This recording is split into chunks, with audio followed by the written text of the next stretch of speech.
Hey guys, it's QuickyBaby and welcome back to World of Tanks, and today I've got a featurette of some of my favourite vehicles in the game, the mid-tier British medium tanks. First up, we're looking at the tier 7 British medium tank, the Comet. Certainly a tank that I guess I'm well known for. It's one of my favourites, but for some reason I haven't featured it on this channel in 2016, so I had to fix that. We can't let the new year roll in without at least one Comet game on this channel, hey? So I'm going to be playing quite aggressively on Malinovka here. You see me making a run through the water. This is what I recommend that you do if you're playing on the encounter. If you're playing on the normal game mode, however, and you spawn towards the south, I recommend that instead of using the water, which you're going to get spotted and shot from over here, you make your way up and along the ridge and then go down in the dip.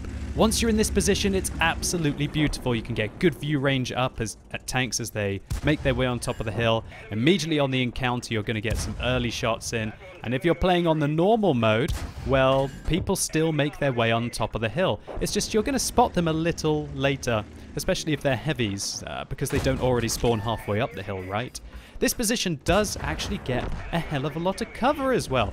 Because of the way that the ridge comes out here, it actually provides you with massive protection, unless where do they actually have to get to? I guess they have to get towards the middle out here, or alternatively they have to take your buildings over here before they're going to be shooting you in the side. And so, if you can get into one of these positions where you've got a ridge line, then you can work the main feature of the Comet, which is the 12 degrees of gun depression that it has, as well as putting out view range for your team, then you know you can be effective. And here we go! Look how far the Cromwell has to come out to engage us, and I guess I'm going to take advantage of the fact that I have vertical stabilizers and he doesn't. If he hits me on the move going backwards here, it will be exceedingly lucky for him. But the Comet, even with its great rate of fire, because it has vertical stabilizers, and if you've got a good crew like me, you can stop momentarily but also keep moving in between your shots, so you can keep yourself being a moving target, which hopefully allows you to evade fire, but more importantly you can do those short little movements round corners to hopefully keep your gun pointing at a retreating enemy. So the T-25-2, one of the T-25-2 spots me on top of the ridge. I put one into the turret of the first, then I decide to shoot the second, kill him, and then turn my attention to the Cromwell, who is now running behind. Bit of a poor shot there. I aimed that one a few pixels too high. But when you're firing literally every 3 seconds in this tank, you don't have too much time to aim or even think. So we shut down the Cromwell, picking up our second kill of the game, 1,300 damage so far, and my team have effectively taken the hill very easily. So I'm going to put down some fire at this tier 6 Soviet heavy tank and just start to pick him apart. Now what you see me doing here is positioning myself, well, not really, the bush isn't important here, but what you see me do is I've lined up ready to run away, because if I do get spotted by that KV-85, there could be an unknown amount of tanks here. What I always want to do is be ready to fall back behind a ridgeline, and this ridgeline will protect you from anyone down there, but this ridge will not protect you from anyone along there. Luckily, however, I'm using some double bushes here to be able to shoot the T-25-AT before getting spotted, I believe by the T-25-2 over this ridgeline. Nevertheless, I decide that it's time to make my move. I've barely lost any of my hit points. I've got 1,000 hit points left, and the enemy don't really have that much alpha damage. Well, that T-25-2 removes a quarter of my hit points. I'm aiming at the guy in first person as I'm moving, because that allows me to aim for weak points. Aiming at the back of his tank, setting him on fire, and will I even need another shot? Yeah, I will. Unfortunately, we've had to kick so much ass this game, 3,000 damage in just over 3.5 minutes, that I'm starting to run out of my armor-piercing ammunition. I don't think I fired an APCR round until this moment of the game, shutting down the Su-100 where he was last spotted, and now we get to go and have some fun and catch the remaining artillery. Hello there, GW Panther, how you doing? We load our high explosive rounds, but these are so low caliber. Only 40 damage, that one didn't penetrate. Hopefully the next one will. Yes, it will, 185, leaving him on 3 hit points, so we have to waste an APCR round into the GW Panther, and from here on, it's just a case of hunting down the Hummel. Will we get our Top Gun? 5 kills. Oh, come on! 3 hit points again. What is that? Shutting down the tier 6, or is that the tier 5? That is, I don't even know. It is the tier 6 German self-propelled gun. Shows you how long it's been since I've played through an artillery tree. So while we weren't exceptionally challenged or even put under much pressure this game, the high DPM of the Comet and doing all the basics right allowed us to have a great result. 3,700 damage in a Top Gun in under 4.5 minutes. And that's because the Comet has the highest DPM of any tier 7 or tier 8 medium tank if you exclude the Object 416 from that comparison, which is kind of more of a tank destroyer anyway. All of this was achievable from just literally dominating one position on Malinovka. Why don't you give it a go in your medium tanks next time? So next up we are playing in the Cromwell Berlin, which I know a lot of you are looking forward to hopefully arriving in the advent calendar. Not sure if it will, but honestly this is probably one of the best deals that you can pick up of any premium tank in World of Tanks, especially with the crazy OP premium crew that it gets, that effectively gets Brothers in Arms as a 0 skill. Hopefully something that Wargaming will never make the mistake of doing again in the future.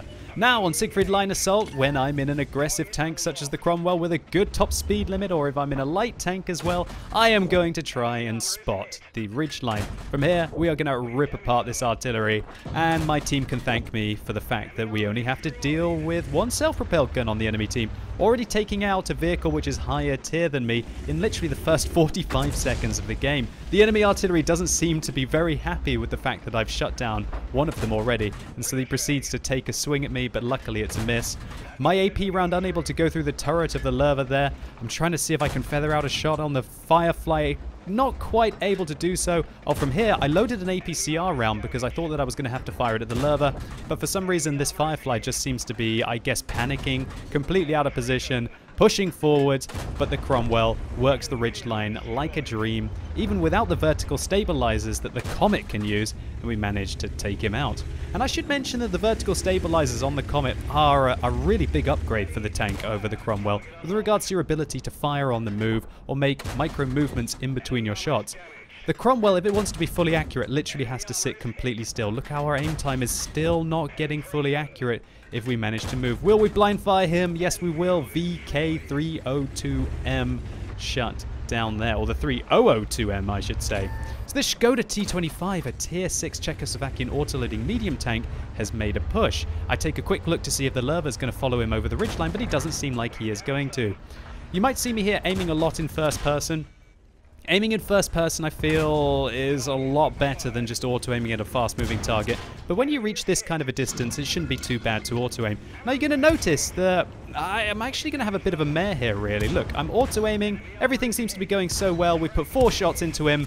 Ricochet. Okay. He kills my driver. I heal my driver. Another ricochet. And I go, why is this happening? So I un-auto-aim, and then I bounce another shell off the back of the Skoda. How ridiculous was that? 3 bounces in a row. And that's very frustrating indeed, because that means that I lose my driver for the second time. But 4 kills, 3.5 minutes into the game, 2,000 damage in a Cromwell Berlin. This would be a great result, even if I was to die right now, right here, if the artillery was to eradicate me and get revenge for my GW Panther kill at the beginning. I do think that it's a little unfair that artillery do spawn in these locations, because fast, aggressive, light and medium tanks can make it out to the ridge and take them out very easily. Maybe Wargaming need to fix that, try and make artillery spawn at the back, but nah, that would suck for me because I do like to take advantage of an aggressive play at the beginning of the game. Talking about aggressive plays, that AMX-12T was rather reckless there. Coming over the ridge, I only put a couple of shots into him. The Cromwell Berlin, as I mentioned, not so good at being accurate on the move, something that the Comet does exceptionally well, and the gun dispersion values, it's not too bad. 0.24 when moving, 0.24 when turning the tank, and 0.16 when traversing the turret, although certainly not brilliant.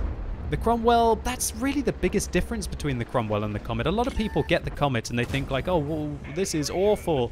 I'm basically a slower Comet and my gun hasn't really got that much better, going from the 75mm gun that the Cromwell uses to the 77mm gun that the Comet uses.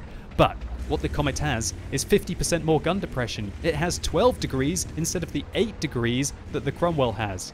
And also, your DPM does go up just a little bit, but I'd say tier for tier, the Cromwell Berlin probably has better DPM than the Comet does. Even though, as I mentioned, the Comet has the highest DPM of any medium or heavy tank at tier 7 or tier 8, if we exclude the Object 416, which is one of the reasons why I really do enjoy it. Just that power, especially at tier 7, can feel immensely rewarding if you can manage to get yourself into an aggressive situation, as we saw previously on Malinovka. So from here, it's just hopefully a case of catching out this 1375. He hopefully won't be able to shoot us on the move. He's not even going to aim at us. Will we finish him off? Yeah, clean shot into the side of his tank there. Taking out that tier 7 French light tank. And this game is starting to even up. They do have some good players on the enemy team, though. This was a 44%er with both of the, shall we say, the excellent players on the enemy team left. And in tanks that are 2 tiers higher than me, we're going to have to try and deal with them. So the Lerva still sitting on that ridgeline. I think he should have made a move by now, but he's still happy to just sit back and snipe. And you can understand why. If the Lerva does come over the ridgeline and he does get caught out, all it takes is 2 tracks and then he is going to be completely gone. And that is one of my favorite things in a medium tank to be able to do. But unfortunately, even if he was to do that, but he wasn't to know this, my dead driver would prevent me from doing so in this example. So, Cromwell, Berlin, what are we going to do right now? Well, Lerva, as we mentioned, just chilling on the ridgeline, so I'm going to go and try and hunt. I noticed that the 110, the last time that he was spotted, I believe he was on a one-shot. There we go, there he is. What is he on exactly? 122 hit points, and this is very important to recognize. The Cromwell has 135 alpha damage, and he has 122 hit points. And so really, I'm only about a 6 or 7 out of 10 to be able to kill him with a single shot. Luckily, we do get the 6 or 7 out of 10 roll. I could have low-rolled that, and he would have probably been able to take me out unless I got exceptionally lucky. And he missed, and then I got to fire the second round into him.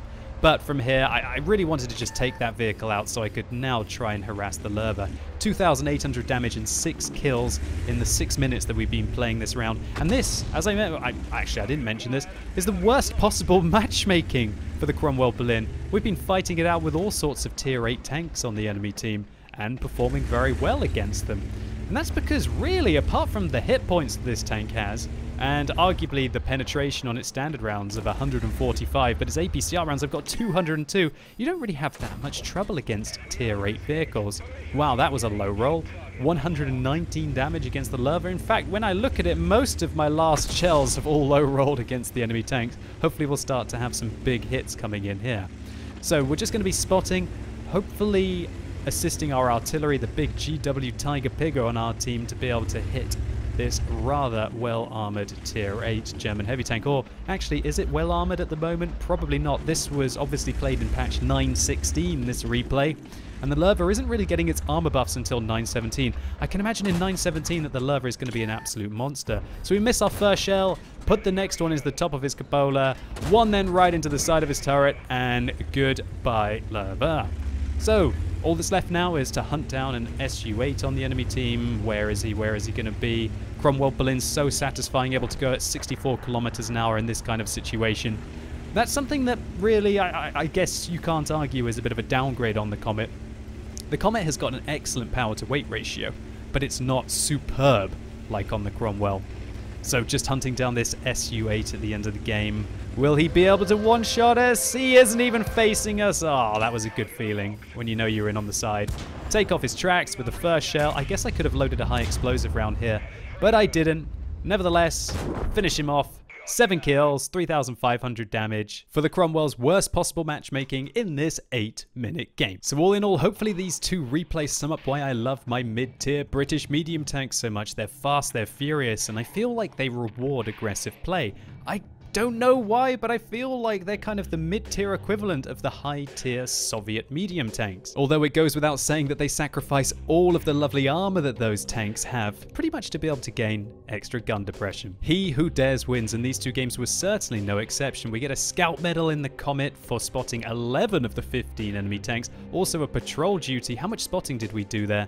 Only 1,604. That surprises me, actually. I thought we did a little bit more. We also get a high caliber for the 4,100 damage that we dealt in this 5-minute round, in addition to the Top Gun for our 6 kills. And this was 1,839 base experience points. And as we didn't fire any premium rounds until we ran out of our standard ammunition, we made profit irrelevant if this was a non-premium account or a premium account. Next up in the Cromwell, we secured a high caliber and a Top Gun for the 6 kills, 7 to be exact, 1,807 base experience points again for 3,669 damage, able to outperform tanks that were 2 tiers higher than us. And as this is a premium variant of the Cromwell and we didn't exactly go ham with the amount of APCR rounds that we fired, we made 52,000 credits profit and an absolutely whopping amount of crew training for our double, which my Comet crew will be very happy with. So there you have it, aggressive play in some of my favorite vehicles in the game. Hopefully you enjoyed this video. If you did, please give it a like. It really helps the channel out. And simply click the more info icon in the top right hand corner of your screen to see a load of other awesome Comet and Cromwell replays. And let me know in the comments down below if you have a favorite vehicle in World of Tanks. If so, what is it and why do you like it? And as always, thank you so much for watching. You've been epic and hopefully I'll see you soon.